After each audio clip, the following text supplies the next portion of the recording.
Well, Hello. look who I found. You always say that like I ran away or something.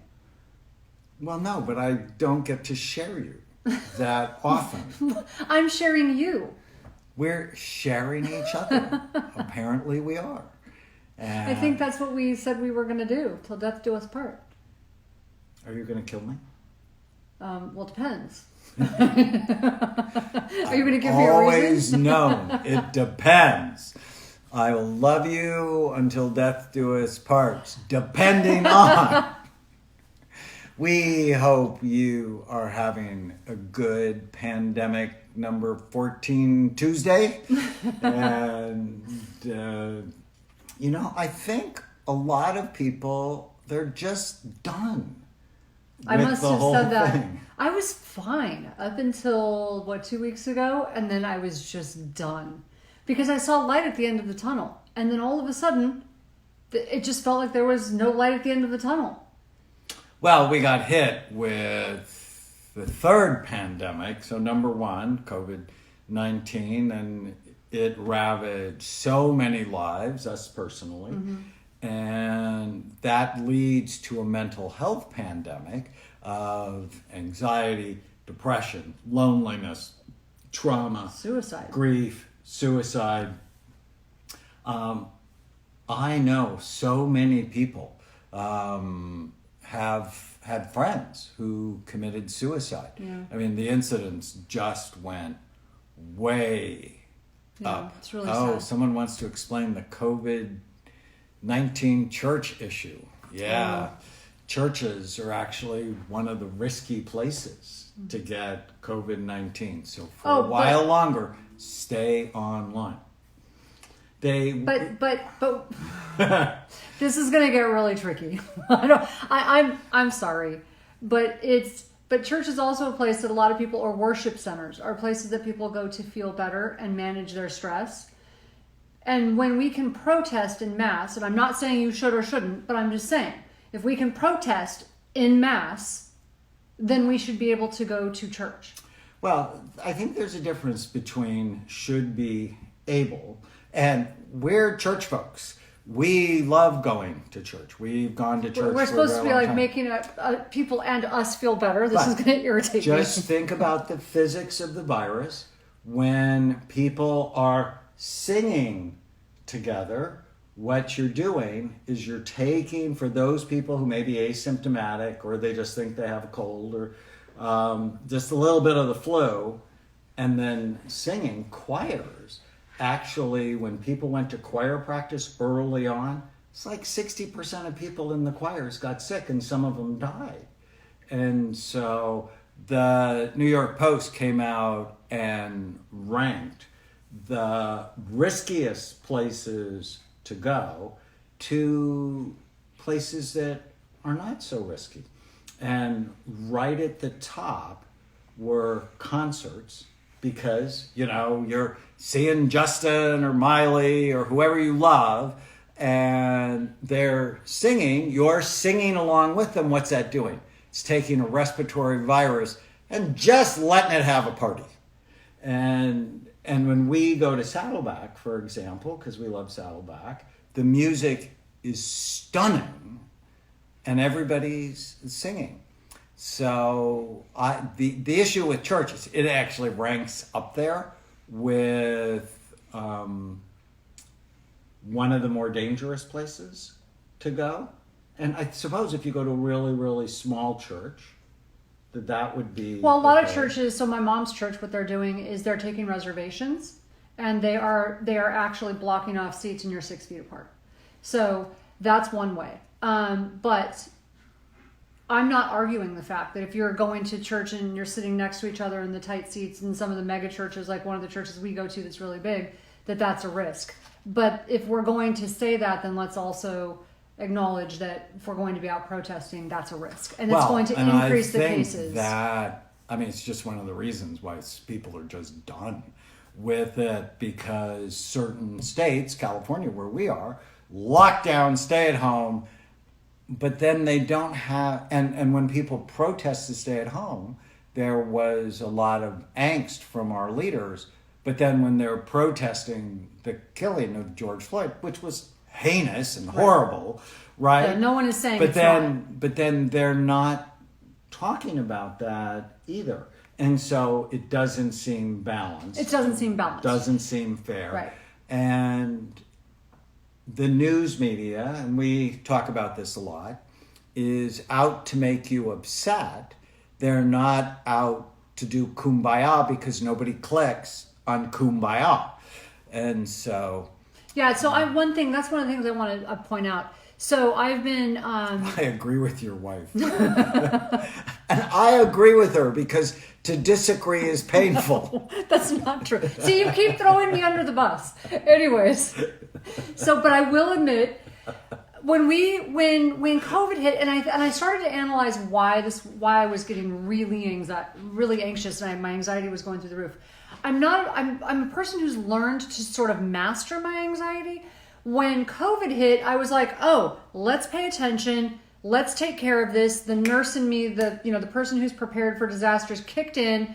I felt somewhat empowered because I was within my scope of training, right? I was within, it's like, oh, I know what to do. And so, yes, I was concerned, but I also felt somewhat empowered, okay? When the second pandemic hit, if you will, or let's say the third, which was the social explosion, I didn't feel in control. And I don't think anybody feels in control. I think it's like worrisome. It's like we see some things that are necessary, but we also see things that are scary. Hey, Aslan. But we see things that are scary, and we see things that are like, wait, this is unprecedented. And so wherever you land on that isn't the point. The point is we don't have a set way to fix it. There's not a set thing you can do. And so that I started to realize that's what was making me so anxious. And then if you add to that, for me, the things that make me feel better are prayer, meditation, going to church, doing the things, exercise, like all the things I know I can do. Well, the pandemic changed that for a lot of people. They weren't getting vitamin D, they weren't exercising, they weren't eating healthy, they're stuck at home. Are open, they're socially, and people are going back. But they're socially isolated. They've got all these things that that were taken away, and now. And then, churches are on top of that. And so I started to realize, okay, I'm going to focus back on the things that make me feel good. And then within 5 minutes, I started to pay attention.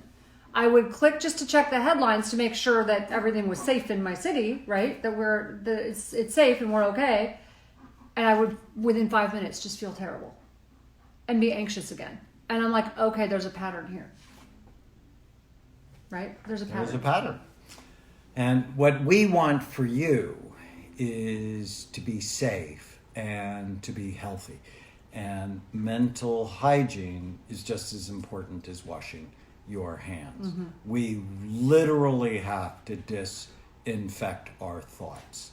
And we do it by developing the right habits and then supporting each other, listening to each other, and people who are not resilient. So Tana's resilient. Tana is a neurosurgical ICU nurse. She worked with the toughest patients in the hospital and the toughest doctors in the hospital, neurosurgeons, and right. I mean, your first 6 months at Loma Linda on the ICU ward. I was the trauma patient. It was a crazy place to work. Right. I mean, nightmares and anxiety and panic attacks and then learning. So Tana's actually, one of the first responders that, we desperately need when we're sick. And what you end up learning and how you became really an A-level trauma nurse was you learned that this is temporary. You're going to be able to go home. That it's local. It's just in the hospital. It's not everywhere.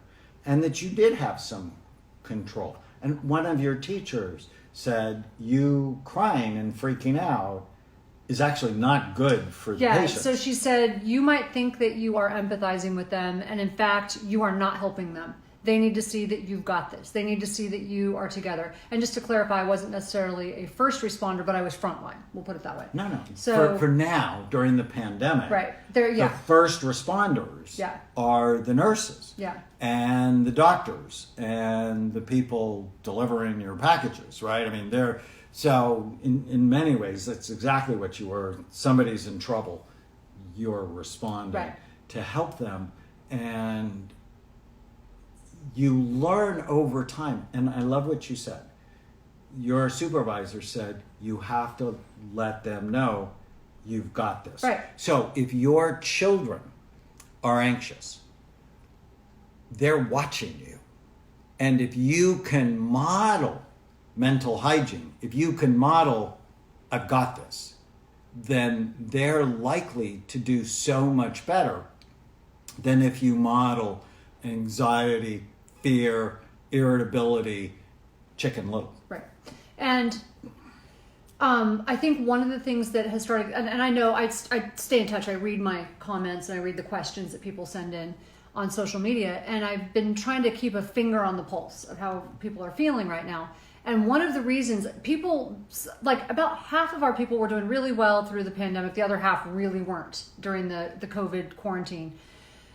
But then it shifted to this, to the social aspect. And I think the difference and why people are I think there have been a lot of people having a harder time with this is because it didn't feel temporary, it didn't feel local, and it didn't feel controllable. And I think that really freaked people out. I think you're right. And so I think we need to step back, and this is what we all often talk to our kids about. Step back and view this from a 10,000 foot perspective, right? Get the 10,000 foot view and look at it and go, wait a second. Step out of it. So, because when you're in it, you can't see it. And so you've got to step out of it and look at the long view, and see, how can we be part of the solution? Because when you're in the problem, you can't be part of the solution. And one other thing is, right now, there's so much bullying going around, even with us. There's a lot of bullying going around on social media. It's being used in just a really weird way, really awful way. Not that it always hasn't, but it feels like it's ramped up, it's revved up. And that's not helpful. When you want to make change in the world, that's not helpful. That's not going to help anybody see your perspective. Whichever side you're on, that's not going to help anybody see your perspective. It's not going to help it change. Well, and I want you to share with my group what triggered that and how you responded to it. Because I think this is really important. I mean, no matter what side you're on, you feel like if you actually said win. Your opinion, that the other side hates you. Right. And the level of lack of listening and mental poor hygiene going on in our country is it's out of control.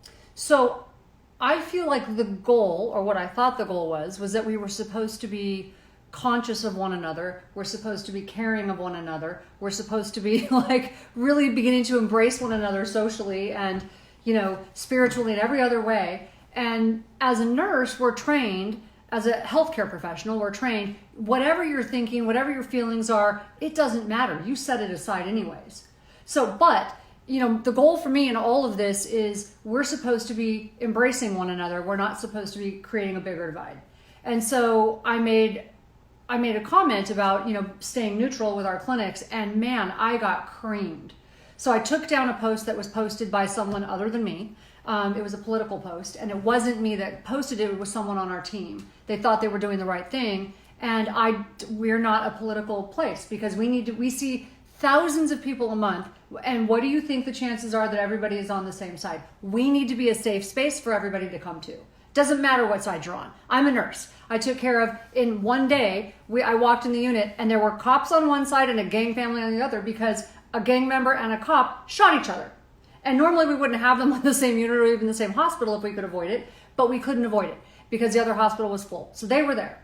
And when you have to take care of both extremes in the same day, you learn really quickly everybody bleeds the same. Everybody cries the same. Everybody grieves the same when they're in those situations. And you see mothers on the floor screaming, and you're like, you know what? This is a human being in my bed.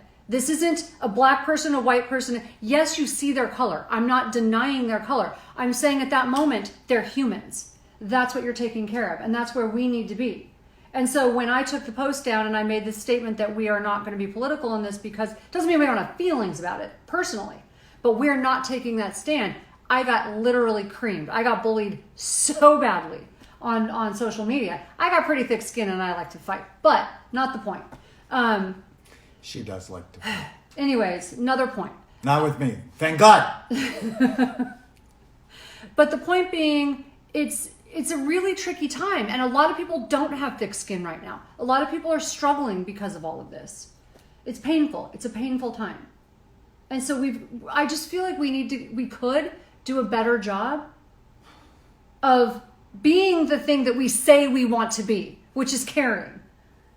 Right? And listening. Listening. And one of our doctors, I'm so proud of him, who's black, Dr. Amina, actually did a town hall with earth-friendly products.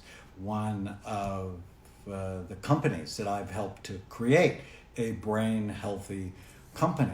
But, their company's clearly been affected by what's going on with the pandemic and the social disruption that the CEO, who's just brilliant, we had her on our podcast, Kelly Vlahakis. She's like, we need to talk about this. And it was just so interesting what he said. We're going to post some of it on our social media channels. But he was actually born in Nigeria. And he came to this country when he was 8 years old. And he's just been thrilled with the opportunities. What was the thing he said? He had been told it was paved with gold. That America was paved with gold. And he kept looking on the streets going, where's the gold? I thought it was, that was so cute. And so clearly his family saw it completely different than someone who came over as a slave. And the legacy was different. The history was different. It was the ancestral dragons, which you're going to hear me talk a lot about coming up this year. That the dragons from the past often are breathing fire on the emotional brains in the present, which is in part driving, I think, this societal disruption. But he said, if we're ever going to be helpful, we have to listen to each other. And I totally get bullied. Being a psychiatrist that actually wants to look at the brain, people have called me all sorts of bad names. I'm a joke, I'm a charlatan, except I have the world's largest database of brain scans related to behavior. We've changed more lives than anybody I know who's a psychiatrist. But being able to have tough skin, speak your truth in love, listen, and practice good mental hygiene. So if you're done, you're like the rest of us. None of us want to keep this thing going. But I want you to take the long view. When this started back in March, I told myself, am I going to be proud of myself as a leader in September? And now it's like, am I going to be proud of myself as a leader September 2 years from now?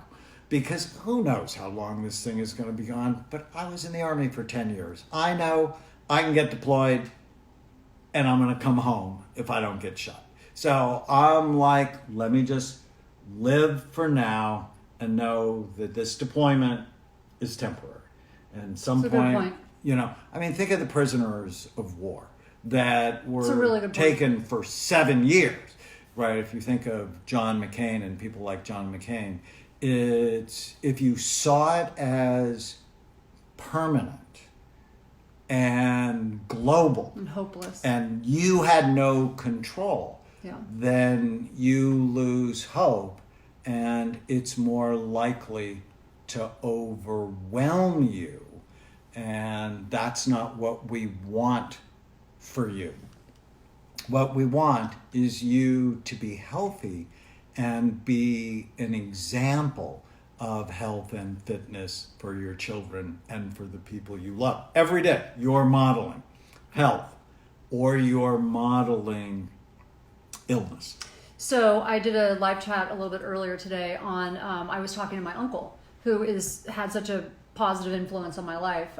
He is a 9th degree black belt. He lost a leg at 17 years old in a motorcycle accident, and he got very depressed. But his answer to that was to not let it get him down. I think I actually share a lot of his genetics because he decided he was going to start practicing martial arts. He became a 9th degree black belt. Most people never knew he had lost his leg. He was practicing with a prosthetic leg. And then he went into the Karate Hall of Fame. But he was talking about this very thing. And it's very different than your dad. So different. They're nothing alike. Yeah, it's like He you should have have been my his dad. genes. Yeah. So did It's like he he was know supposed your to be mom? my dad. Yeah, my mom loved my grandfather. So she loved their father. And my dad really didn't like his father. It was really interesting. So it's interesting how genetics and all the family dynamics work. But anyways, he was saying the same thing. It's like this is affecting us on so many levels, and what he was describing was our 4 circles: biological, psychological, social, spiritual. It's affected us on all of those levels. But in my mind, the answer to that is in the problem. The solution is in the problem. It's also in the biological, the psychological, the social, and the spiritual, and we need more than ever to be warriors for our health right now. Yeah. So from a biological standpoint, you want to eat right. Vitamin and D. you want to exercise. Yeah. And your best defense against COVID is your immune system. Right. Vitamin and so D and vitamin C. D, vitamin C, zinc, as many vegetables as you can get. And exercise. And then just ask yourself, is this good for my brain or bad for it? From a psychological standpoint, don't believe every stupid thing you think. Right. This is so Manage important. your mind. When you feel sad, when you feel mad, when you feel nervous or out of control, write down what you're thinking.